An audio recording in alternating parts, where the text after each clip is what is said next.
Hi, everybody. Thank you for joining me. This is Living Divinity. I want to thank God for the opportunity to read for all of you today.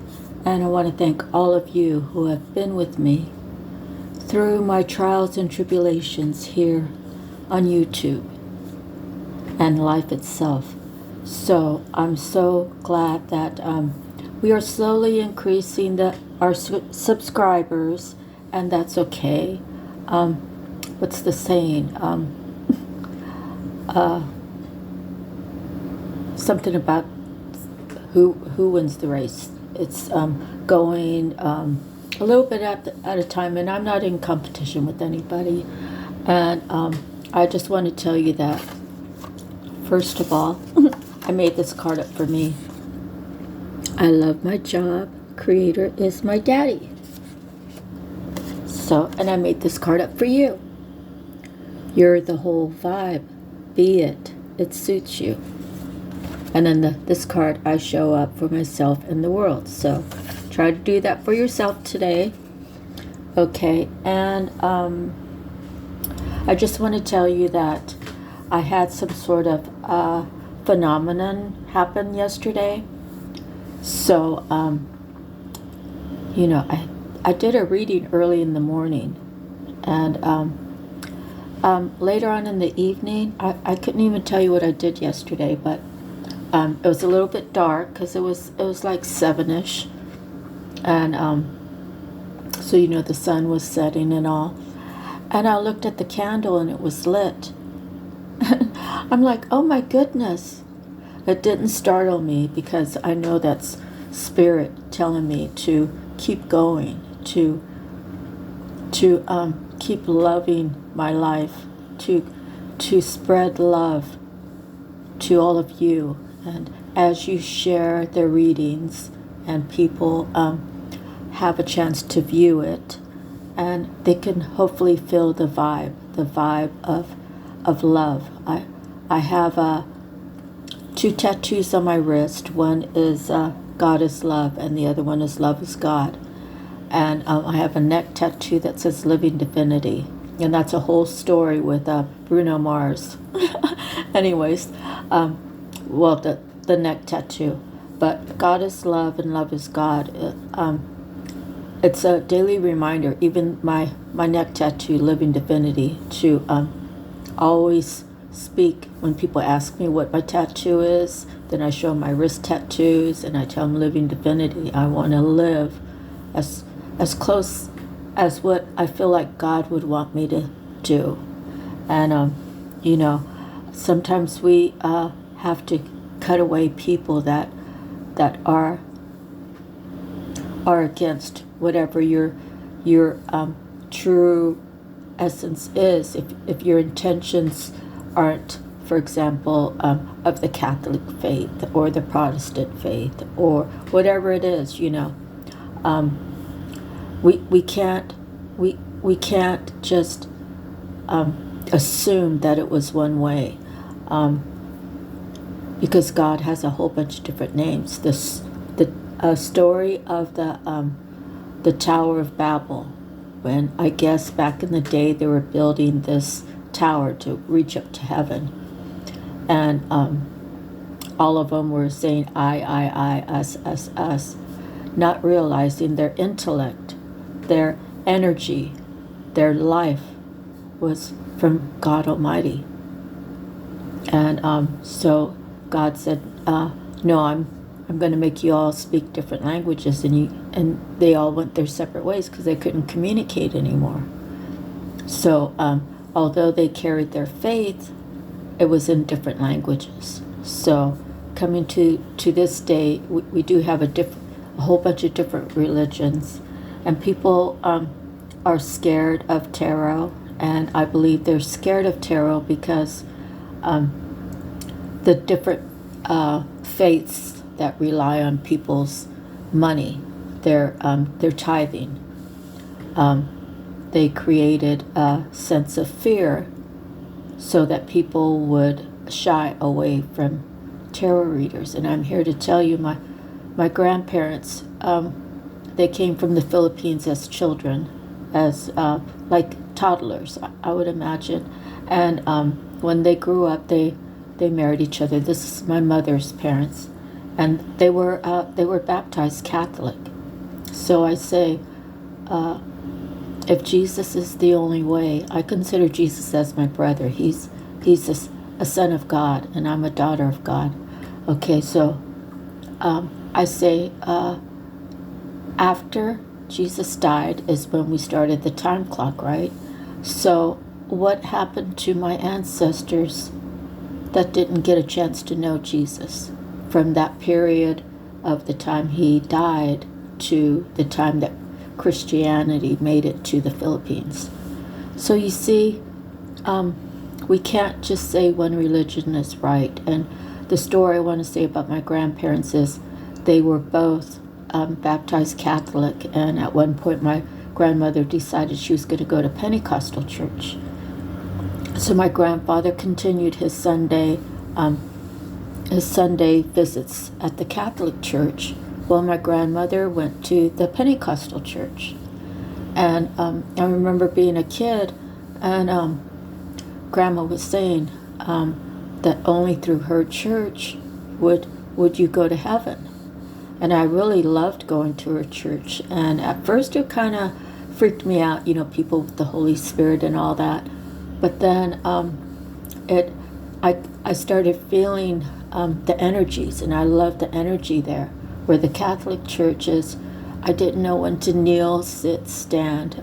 I didn't know when to respond to the preacher, or I don't even know what they call him, the father. But so I felt more comfortable with my grandma, and she died in 1984, and she's the one that God is love, love is God. She taught me a lot, and it took me a while to come back to the Lord. And I'm telling you, He has done amazing things in my life. And the phenomenon about the candle being lit was a sign to me that, my ancestors are with me. And my message is very important. And the flame of the Spirit of God, we cannot let it burn out. We have to keep the fire of the love of God within us. So, I just wanted to share that with you, because I saw the candle burning and it was dim, kind of dim like it is now. It's actually on, but it's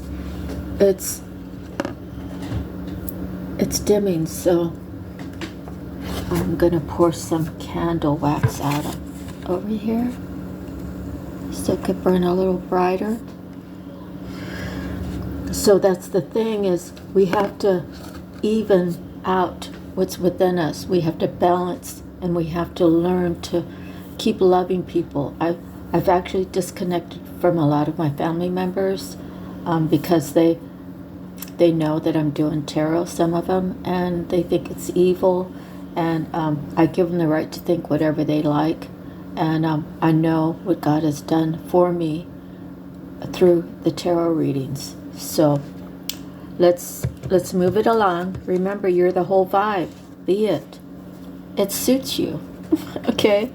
So, the handwritten cards, Kundalini, meditation directed towards the release of Kundalini energy.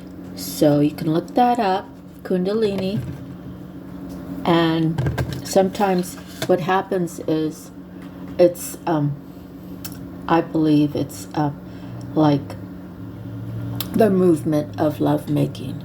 If you're not active, right, and that movement, that energy doesn't get released, then it builds up that cortisol, and then you have a lot of different problems that come from it, and the doctors give you medicine, and then that medicine reacts to your body a certain way. Then he or she prescribes you another medicine. Pretty soon you're taking like 8 different medicines. It's not good for you. So exercise your way out of any kind of frustration so your body can keep moving and run fluidly. Okay. So God has to remove people out of your life, so God has your attention. Your person's soul is longing for you. Do you feel the same? Always send love, light, peace, joy, abundance, health, and wealth. Be a well-wisher. The distance, the time apart. I tried to get over this love, but I never did, or it never did. All right. So, let me go through the Tattoo Tarot cards. So, the Knight of Cups references financial opportunities, proposition, advancing, arriving, reconcile. The Temperance. It's said to be moderation, patience, and harmony. The Devil. Mystery, magic, astral plane experiences. The Ace of Wands is birth, primary urge, vigor, creativity, new beginning. The Empress, she's the queen, feminine power, fertile, marriage material, wealth she can produce. Justice is balance, harmony, integrity, and honor.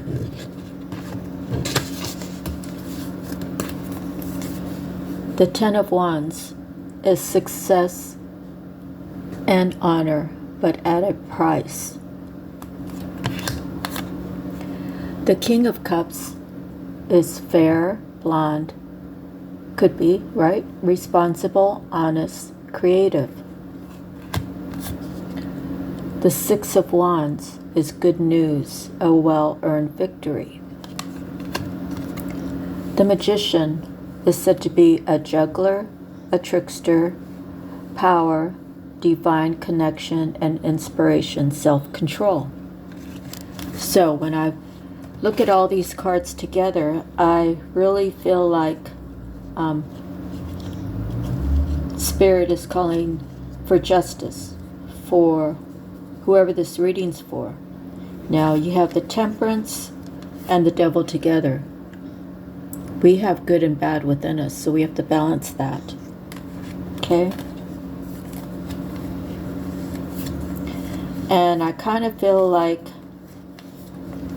there's some sort of victory. The Magician, are you calling for justice? Is your person calling for justice in a situation? Are you two going to be together? Or are you going to continue to be separate? Okay? And I kind of feel like it has to do with balancing out what's within, staying positive, calling for justice, knowing that a victory is going to come for you. And I would say that the Knight of Cups knows that he can have this victory with the Empress, and that it can be success. And before he comes, I guess he will elevate to the King of Cups, and maybe he's the one that's doing the manifesting for you two to come back together.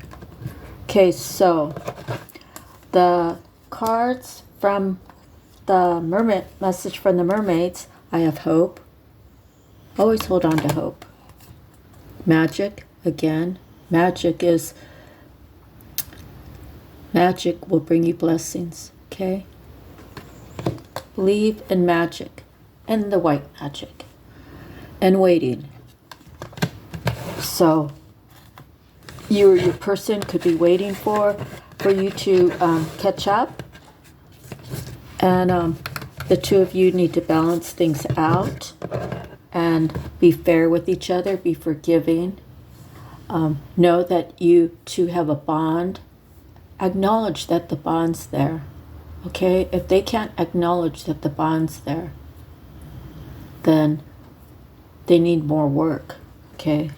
Because this is a connection that is undying. This is a connection that no matter how much you go to live your life and your person goes to live his or her life, you two always come back to each other. You two always think about each other. The energy is, when I think about Tom thinks about me. And these have been the messages since the separation around the beginning of 2021. So, anyway, so the angel numbers we have is 8, trapped in fear, 7, patience and planning, and rejoice in celebration. So have faith that what God has for you is what is for you. No one can take it away. Keep living your life. Keep working on yourself. Keep being the whole vibe. Okay, so let's get the angel number before I run out of time. Okay. Angel number 873. Here it comes. Number 873 is a mix of the vibrations of number 8, the energies of number 7, and the attributes of number 3. Number 8 relates to self-reliance, reality, manifesting wealth and positive abundance, self-confidence, discernment, and good judgment, achievement, giving and receiving, philanthropy and serving humanity, and karma, the universal spiritual law of cause and effect. Number 7 resonates with understanding the self and others, spiritual awakening and developing, introspection, the esoteric and mystical, empathic and psychic abilities, persistence of purpose and determination, study, research, and learning. Number 3 relates to self-expression and communication, optimism and enthusiasm, natural skills and talents, friendliness and sociability, affability, growth, expansion, and the principles of increase. Number 3 also resonates with the vibrations of the Ascended Masters. Angel number 873 tells you that you are blessed with many natural skills and talents and have the capacity to quickly learn new skills and acquire new knowledge. Recognize and acknowledge the strengths you possess and learn to rely upon yourself. You have a great deal of wisdom, knowledge, resilience, and resourcefulness within you, and you are encouraged to fully utilize them. Focus upon your spiritual path and look to practices and interests that call to your soul. Angel number 873 is a message of acknowledgement and encouragement from the angels. Trust that you are on the right path in regards to living your divine life purpose and are manifesting abundant supply into your life along the way. The angels applaud your commitment and positive progress. Believe that success will be yours. Angel number 873 indicates that the angels are encouraging and supporting you, your loved ones, and your life path and soul purpose. Give any fears, concerns, or worries to the angels for healing and transmutation, and continue on your way safe in the knowledge that all of your monetary and material needs will be met and abundance and prosperity will enter your life. Trust that you will find success in all that you put your efforts towards.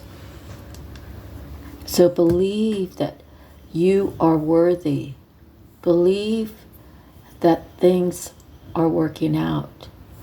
Start journaling. Start doing things that makes your body feel good, that makes your mind feel rejuvenated. Mind, body, and soul. And you will see the changes come into your life. And always thank God and be a grateful heart. So without you, I wouldn't need to be here. So thank you for being here with me. And I know if no one has told you that you are loved, I love you. Have a beautiful, blessed day.